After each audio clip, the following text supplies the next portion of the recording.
Concluido el primer semestre, pasamos por numerosas asambleas de organizaciones. Una en especial nos llamó mucho la atención y fue la realizada por la Andy, quien invitó a Kristen Dunlop. Ella es la CEO de Climate Kick, que es la principal iniciativa europea enfocada en la innovación climática.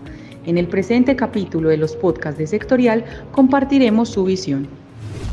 En su intervención, Kristen Dunlop reseñaba 4 como los principales elementos de los desafíos que están enfrentando las organizaciones. El primero es que hay un sentimiento donde las compañías ven que se encuentran enfrentadas a periodos permanentes de crisis, una permacrisis. Eso tal vez se ve desde el 2020. O sea, te paras en el 2020, las compañías vieron entrado el aislamiento, una caída marcada en sus ingresos, con esa caída marcada en los ingresos, caídas en los flujos de caja, entonces operar se volvía bastante complejo. Ahí una situación de crisis.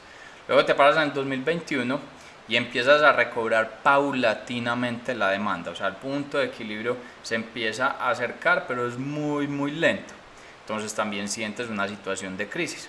Te paras en el 2022 y ya estás recobrando la dinámica en la demanda, pero poder acceder a los bienes, a las materias primas, a los servicios que utilizas para el desarrollo de tu actividad está siendo bastante costoso. Entonces no tienes todavía el flujo de caja para poder adquirir ese producto. Adicionalmente ese producto se está tardando mucho para llegar. Entonces, ¿cómo materializas esa dinámica en tu actividad? Se siente entonces un 2022 que también estás en una situación de crisis al interior de la organización. Te paras en el 2023 y empiezan a cambiar reglas políticas en diferentes lugares alrededor del planeta. Países que eran de izquierda se transforman a la derecha, países que eran de derecha se transforman a la izquierda. Entonces, ¿cuáles son las reglas jurídicas para las organizaciones en ese tipo de situación? Entonces, llevas 4 años en una constante situación de crisis donde las empresas están recibiendo ese sentimiento, un sentimiento de permacrisis. Esa es la primera amenaza.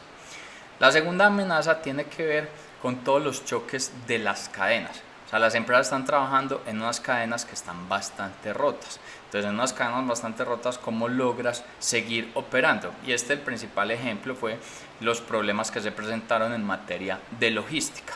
Un tercer elemento tiene que ver con la escasez de las capacidades.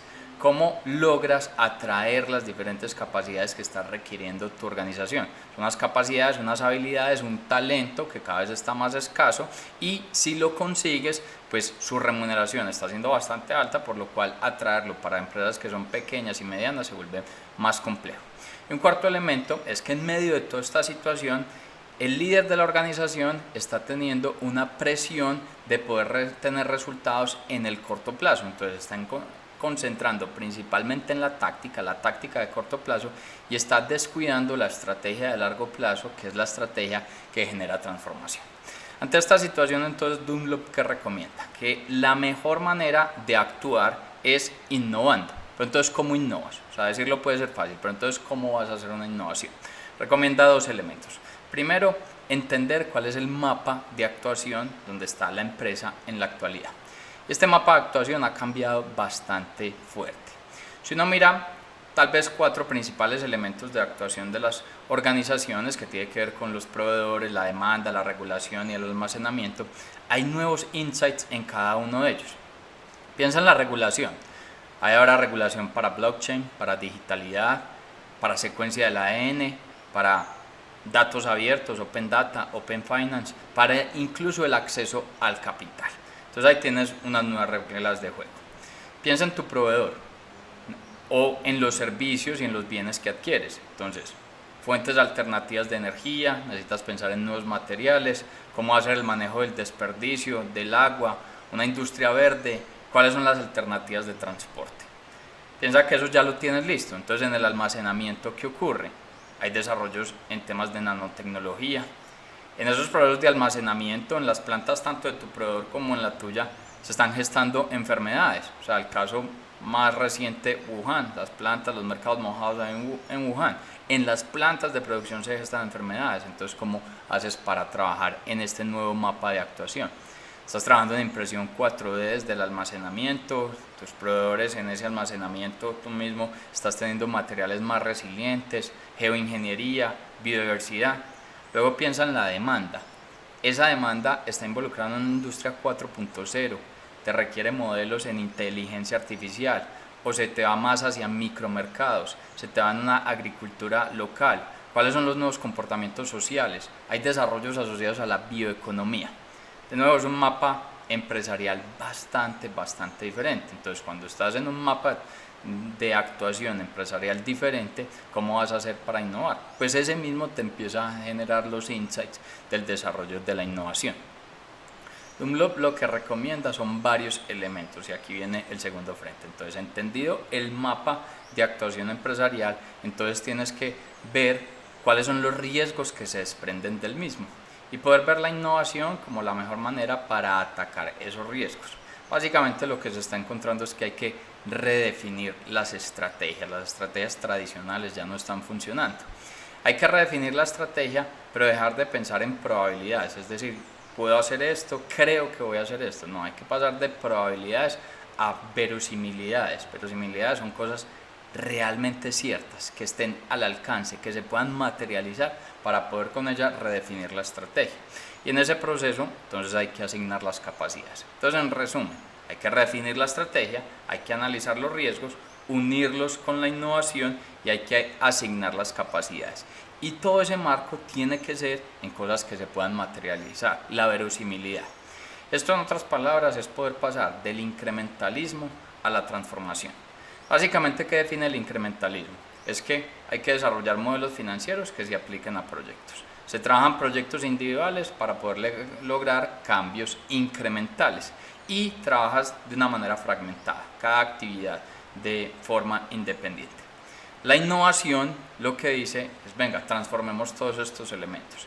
Vamos a aplicar modelos financieros, sí, pero no a proyectos de forma individual, sino todos unidos, es decir, a trabajar en un portafolio, modelos financieros adaptados a un portafolio. Luego vamos a aplicarle acciones innovadoras a esos proyectos, pero que se conecten una a otra, y de esa manera puedes generar economías de escala entre los mismos. Y cuando encuentras eso, pues vas a identificar un rango amplio de palancas transformadoras. Ahí es donde se gesta ese desarrollo de innovación. Uno compara esto y empieza a tener muchas similitudes con muchos de los postulados que presentaba el Boston Consulting Group. Básicamente se está encontrando que la innovación es la estrategia más práctica para poder atacar los riesgos que se presentan en las empresas en este nuevo mapa empresarial. El Boston Consulting Group básicamente lo que decía era que no va a ser suficiente satisfacer a los clientes, a los empleados, a los proveedores, a los dueños, sino que se necesita inspirarlos. Y era entonces, ¿cómo funcionaban las empresas anteriormente? ¿Dónde estaba la grandeza y la genialidad de las empresas anteriormente? Pues básicamente en aumentar la riqueza de los socios, porque si se están generando más utilidades netas, quiere decir que uno está haciendo las cosas bien. Hay que diferenciarse los productos y servicios frente a la competencia, hay que producir masivamente para lograr una escalabilidad y hay que ser muy eficiente. Luego los planteamientos de la actualidad, pues básicamente dicen es que la sostenibilidad de la empresa está en aumentar los beneficios, pero no solo del socio, a él hay que incluirlo, sino de todos los stakeholders. Por eso entonces la inspiración a clientes, empleados, proveedores y dueños. Ya ese tema de diferenciación no está tanto, sino que es más la personalización del producto, del servicio directamente a ese cliente. Y no solamente llegar con el producto o el servicio, sino que le puedas generar una experiencia en medio de ese proceso. Siempre va a estar clave la agilidad. Básicamente esta transición, este frente de innovación, todos estos elementos lo que buscan es poder ver la compañía, cómo va a poder crecer más allá, cómo va a poder operar más allá y cómo se va a organizar más allá. En nuestro próximo capítulo hablaremos sobre la suficiencia del gobierno para sacar proyectos adelante después de que gran cantidad de proyectos de reforma no alcanzaran a pasar en la primera legislatura.